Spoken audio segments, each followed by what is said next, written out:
Hey guys, you're welcome to yet another tutorial on Beniso. My name is Benedicta, and if you're new to our YouTube channel, you're welcome. Please hit the subscribe button, and for our returning subscribers, you know we love you.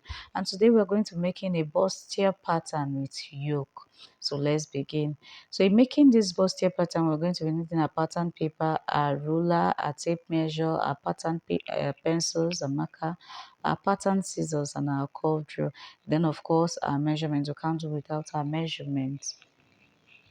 So first thing first, I'm going to be marking a straight line at the top of my pattern paper, which is going to be serving as a starting point, and of course a shoulder line. So from that particular line, we're going to be taking all our other measurements.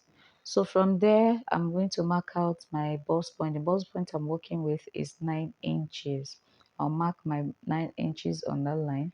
And then under bust of 12.5, half length of 17 inches rather, then 1 inch for sewing allowance. I'm going to move in and then mark the same thing: 9 inches bust point, 12.5 under bust, 17 half length, and then 1 inch for sewing allowance. Using my long ruler, I'm going to mark out those lines on a straight line, mark them out to achieve a straight line. So guys, if you are new to our channel, I'm stopping right here. Please go and hit the subscribe button so we can learn together. You know, we grow by lifting each other. So to our returning subscribers, you know we love you. So I'm labeling those lines now. This is my bust point, my other bust, my half length, and of course my shoulder line. So the next thing I'm going to do right now is to mark out my neck width and my shoulder measurement. The neck width I'm working with for this particular bodice is 4 inches. I've marked it, and then the shoulder 14.5. I divided by 2. I have 7.25. For my shoulder mark, I'll come down by 1 inch, which serves as a shoulder slope. Then from one there, I'll mark out my 7.25 to make sure I have a straight line. From my shoulder slope, I'm going to connect it to my neck width right there, just as I'm doing. So afterwards, I'm going to be marking out my neck depth. So neck depth of 3.5 inches. Using my curve drill, I'm going to find a perfect curve from my neck width and neck depth and connect it. So after finding, I'm connecting it. Okay, so guys, the next thing we're going to do now is to determine our armhole. To determine your armhole, you divide the bust measurement by 6 plus 1.5, and then the bust measurement I'm working with is 35. 35 divided by 6, I have 5.8, plus 1.5 inches is 7.3. Okay, so now I'm going to mark out my 7.3 inches. So marking that out, I'll mark that out. Okay. So afterwards, I'm going to roll it out to the outer part of my block. So next thing I'm going to do is to transfer my shoulder measurement to that line to achieve a straight line. I'm going to use my straight ruler to straighten it out. Next thing we're going to be doing is to curving out. Well, before we curve out, we're going to measure what we have there and divide it by 2. And then what we have, we'll mark it out, and then come in by 0.75 inch. And then the next thing we're going to do is to mark out our bust measurement. Bust of 35 divided by 4, I have 8.75. Using my curve drill, I'm going to connect the 3 dots from my shoulder slope to the bust point. So the next thing I'm going to do right now is to determine my darts. So bust span I'm working is 7.25. Bust span is also called nipple to nipple measurement. 7.25 divided by 2, I have 3 point something, but here I'm using 3.5. So I'm going to mark that on my bust point line on the bust, and then my half length line. Using my straight ruler, I'm going to connect the 3 dots.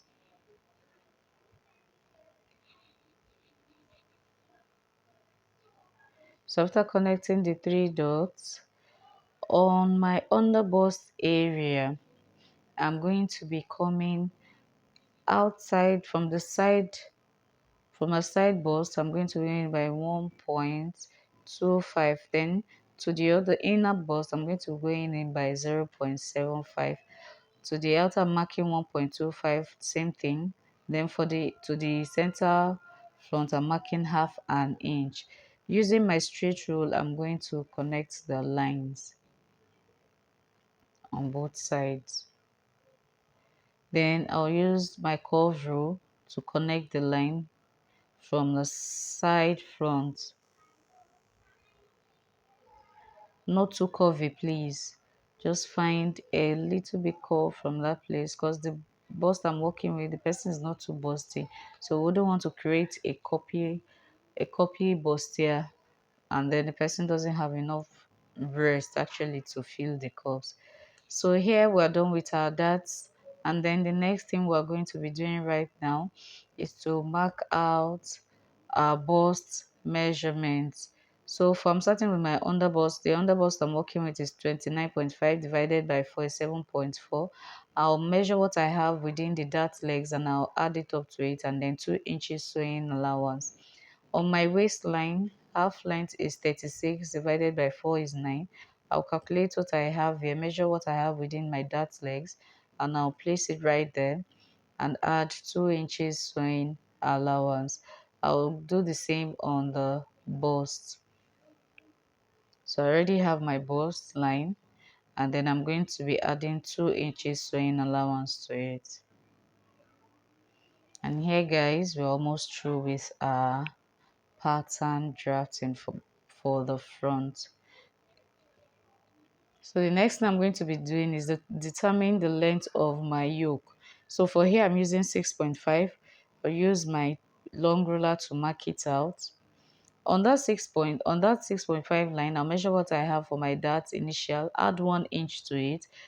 I had initial 3.5, adding 1 to it, I have 4.5. I'm going to connect that to my bust point right there. And then from that line, I'm going to go out by 0.75 inch and then come in by 1 inch. So the next thing I'm going to be doing is using my curved rule from the side.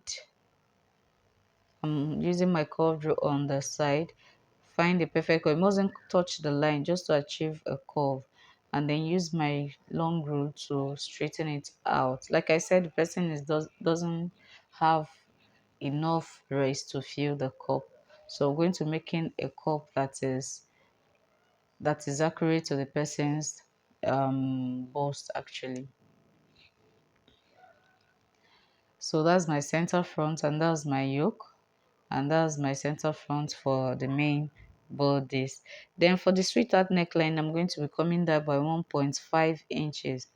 Then I'll connect it to the center front that leg using my curved rule. Find the perfect curve connecting the two lines and then mark it. So to the sides, I'm going to be returning the 2 inches that legs we removed to the side. No, 1.75 actually. So I'm going to be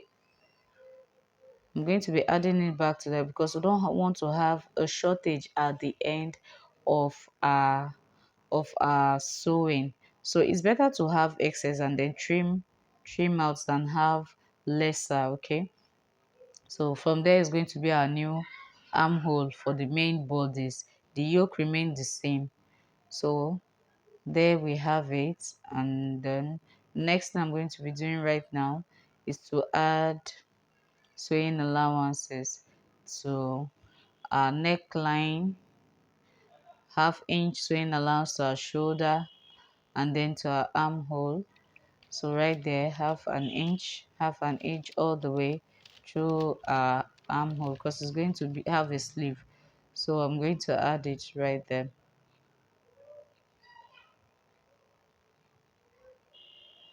And then to our neckline, we'll have 0.75, 0.25 sewing allowance.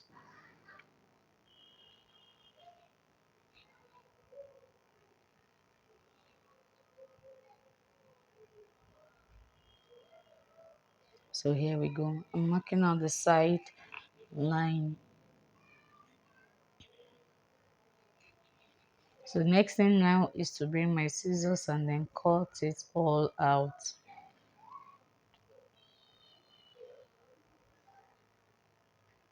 So yeah, I'm cutting. Guys, please don't forget to like, share, and subscribe to our channel. Please do like, share, and subscribe to our YouTube channel. And do turn on the notification bell so whenever we upload a video, you will be notified.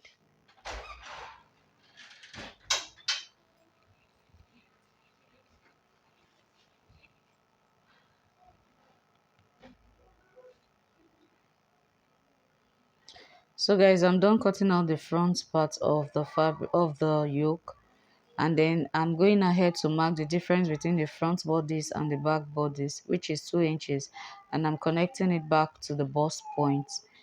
Then I'm going to be cutting it out right now.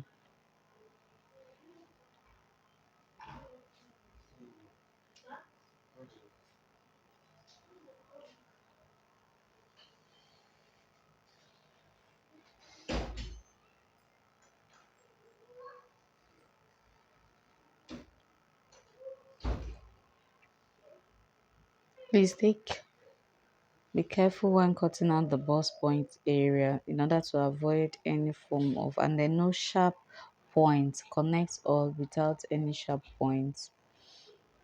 So now we are done cutting our front piece. We are done cutting out our front block for our bustier.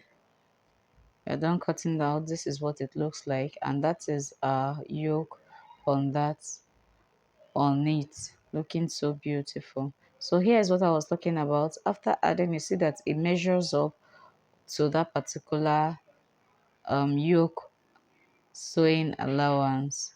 But if you had not put it there, we have a running shortage at the end, and then you notice that the person's side breast is showing. So we don't want that. We want our client to be comfortable in whatever they wear.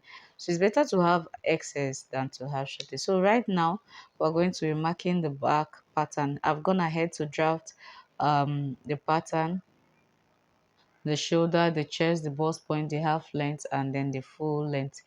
So here our back measurement is half length is 15 inches. Like I said, 2 inches different from the front. But please, if you are yet to see a basic bodice pattern, which we made mention of the front and the back measurement, please, I'll link the link below so you can check up on it. Here I'm marking my neck depth of 6.5 inches, and I'm going to connect to my neck width of 4 inches, which I had marked earlier. And so for our yoke, I'll be making use of the way the chest line starts. I'm going to make use of that, all of them, that particular part where we have our armhole line. I'm making use of it. I'm not going to be reducing it or be taking it down. So at that particular point, that's what I have. And then to mark our dart line, we had 3.5. I'm going to be adding half an inch to it, and I'm going to be marking 4 inches on all our chest line, our bust point, and our half length. Using my long rule, I'm going to connect it that, and then on both sides of, come down by half inch from my bust point, and on both sides I'll be marking 0.75 inches, and then I'll connect it to that 1 inch below the bust point I had marked earlier.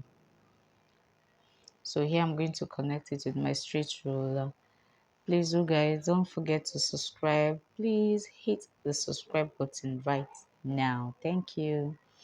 So here, this is a very simple basic block pattern drafting. Please do replicate this and I'll be in the comment section. So here I'm placing my bust measurement and I'm using my curve drill to curve it out. So there we have our back armhole. And then the next thing we're going to be marking right now is coming in by half an inch on the waistline to avoid sorry guys, to avoid the bulge at the zip area after drafting it or transferring it to our fabric and after sewing, to avoid that bulge at the zip line. We came in by half inch, and then to our zip line we also came in by half inch. So we'll connect it to the neckline area, connect it right there, and there is what we have. So this is it at the end of the day. So looking so beautiful. That particular part, we don't need it anymore. We're going to be cutting it out. So here is our yoke, and then we're extending the neckline to the zip side. So that is it. That's our yoke. We're using all as our yoke. So on that, I'm going to be marking out our measurements. So I've gone ahead to mark out our bust point. I'm not adding 2 inches to it. Guys, please, you're taking your measurement from that zipper allowance we left, from that zipper line. So I'm marking my bust point and I'm adding 2 inches to it. I'm adding 2 inches to it. So on our waistline, we're going to be doing the same thing. We'll mark out our waistline. So I find out that my pattern paper wasn't enough to accommodate my 2 inches sewing allowance. So I had to indicate to add it to it while I'm before cutting it out on the fabric. So here I'm marking out my waistline. The waistline I'm working with is 36. 36 divided by 4 is 9 inches. 9 inches divided by, so I add my that in my dot line, my dot allowance, and then replace the lines from the zipper line. So here, if you notice guys, you'll have a slant line. Guys, it doesn't matter because our shapes are different. Some people are curvy while some are not that curvy. So whichever way you have it, so long you've taken a good measurement and then you know your measurements are accurate, do go on and mark it on your pattern. And I've gone ahead to indicate 2 inches sewing allowance there. We'll add 0.75 0.25 sewing allowance to the neckline, and of course half an inch to the shoulder and then half an inch to the armhole. And then the next thing I'm going to be doing right now is to cut our pattern out. So right now I'll be cutting it out for us to see with our pattern scissors. Please guys, your pattern scissors should be different from your fabric scissors. Do just have a different scissors for your pattern and then for your main fabric. So I'm going to indicate half an inch at every part I'm going to add it to, so we won't forget. And then while cutting on the fabric, we're going to add to it and add our side sewing allowance. So here guys, I'm done cutting out both the front and the back piece. This is the back piece. I'm going to slit that open. That's the back piece looking all good. This is it. Sorry, I mixed that up. So this is our back piece looking so beautiful. And then I'm bringing our front piece to it so we can see what it really looks like. So here is our yoke, our center front, and our front, side front to it. I forgot to label that, so I'm going to be doing that right now. So that is it. So looking so beautiful. So we're going to, in our next class, we're going to be cutting them on our fabric to bring them to life. So this is it. I'm going side front, center front, and then our back. Okay, so this is it. This is what we have. So guys, if you have really enjoyed this tutorial, please give us a thumbs up, and do not forget to subscribe to our channel. We love you. Thank you. Bye.